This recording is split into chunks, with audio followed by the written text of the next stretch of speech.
ও মাই god, এমন একটা news নিয়ে এসেছে যে নিউজটা শুনে আপনারা অবাক হয়ে যাবেন। আজমেরি হক বাঁধন একজন নায়িকা, অভিনেত্রী। সে নাকি চোর, জায়গায় জায়গায় চুরি করে, ছোটবেলা থেকে নাকি সে অভ্যাসের অভ্যস্ত। এবং যার সামনে চুরি হয়েছে সে এটি স্ট্যাটাস দিয়েছে। সোহানা সাবাও এটি মুখ খুলেছেন। সোহানা সাবাও তাদের তো সহকর্মী, তারা সেই মুখ খুলেছে। তাদের সাথে আরো সহকর্মী মিডিয়া তারাও বলছেন হ্যাঁ বাঁধনের এইসবের সাথে জড়িত। তো আমি বিস্তারিত আপনার সাথে একটু শেয়ার করি। লিখেছেন সোহানা সাবা, দেরিতে হলো আজমেরি হক বাঁধনের এত বড় চুরির ঘটনাটা আর ধামাচাপা দিয়ে রাখা যায়নি। চুরুনি অভিনেত্রী চুরিকাণ্ড রিভিল হয়ে গিয়েছে। আজমেরি হক বাঁধনের চুরির কাহিনী মিডিয়া জানায়। যারা জানে না তাদের জন্য জুলাই আন্দোলনে ঘেমে যাওয়া নেত্রী বাঁধনের ঘটনাটার দিন তারিখ ও উপস্থিত সাক্ষীর নাম হুবহু প্রত্যক্ষদর্শী বয়ানে তুলে ধরলাম। এই ঘটনা নিয়ে অনেকগুলো নিউজ হয়েছিল 2008 সালে। গত আগস্টের পরে নিউজগুলো জুলাই ক্ষমতা দিয়ে উদাও করেছেন বাঁধন আপ্পি। বাঁধন আপ্পি দেখে উদাও করে দিয়েছেন ক্ষমতা দেখিয়ে। যাই হোক, ঘটনায় আসি। ঘটনায় তারিখ 18 জানুয়ারি 2008। সেদিন আমরা শুটিং এর জন্য থাইল্যান্ড গিয়েছিলাম। ব্যাংকক এয়ারপোর্টে পৌঁছে সেখান থেকে পাতায়া গিয়ে হোটেল চেক ইন করলাম। সন্ধ্যার দিকে আমরা টপসে সেন্ট্রাল পাতায়া রোডের একটি সুপার শপে, সেখানে খাবারও পাওয়া যেত, খেতে গেলাম।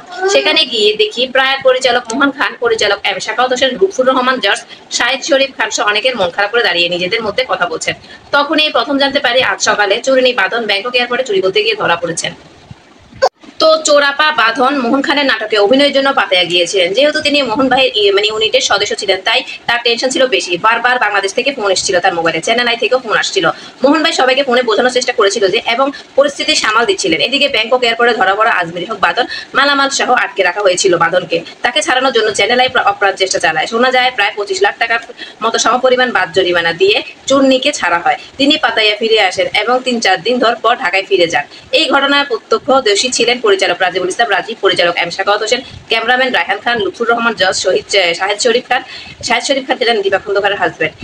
ইন্তেখাব দিনার ভাইও আছে, আজাদ আবুল কালামও আছে, সাজ্জাদ রেজা চিত্রলেখা, গুহু আছেন, আবুল হায়াত, তনিমা হামিদ, শতাব্দী আছেন, সোনিয়া সহ আরো অনেকে। তবে এখন তারা এই ঘটনার সাক্ষ্য দেবেন কিনা আর জানা নেই, কারণ ক্ষমতা জুলাইয়ের আগস্টের পর ক্ষমতা তার হাতে। সে চাইলে অনেক কিছু করতে পারে, যেমন নিউজগুলো উদাও করে দিয়েছে ক্ষমতার অপব্যবহার করে। বাঁধনি আপা মানে চোর আপা, বাঁধনি আপা সংস্কার চাই। জানি না এই চোর অভ্যাসগুলো এখনো আছে কিনা। তাও যাই হোক, বাঁধন আপার সাথে যারা চলাফেরা করেন অবশ্যই আপনাদের জিনিসপত্রগুলো সাবধানে রাখবেন। যারা চোর ছোটবেলা থেকে তাদের অভ্যাস চুরি করাই থাকে, বুঝেন নাই? তাই নিজেদের মালামাল সাবধানে রেখে বাঁধন আপার সাথে দেখা সাক্ষাৎ করবেন, কথা বলবেন। হাতের মোবাইল, স্বর্ণের আংটি টান্টি, গলা চেন সবকিছু সামাল দিবেন। এমনকি চোখে চোখে রাখবেন। হয়তো বাঁধন আপা আপনাকে কোনো কিছু নাকে ছুঁয়ে নিয়ে যেতে পারে চুরি করে। চুর নিয়ে থাকবেন।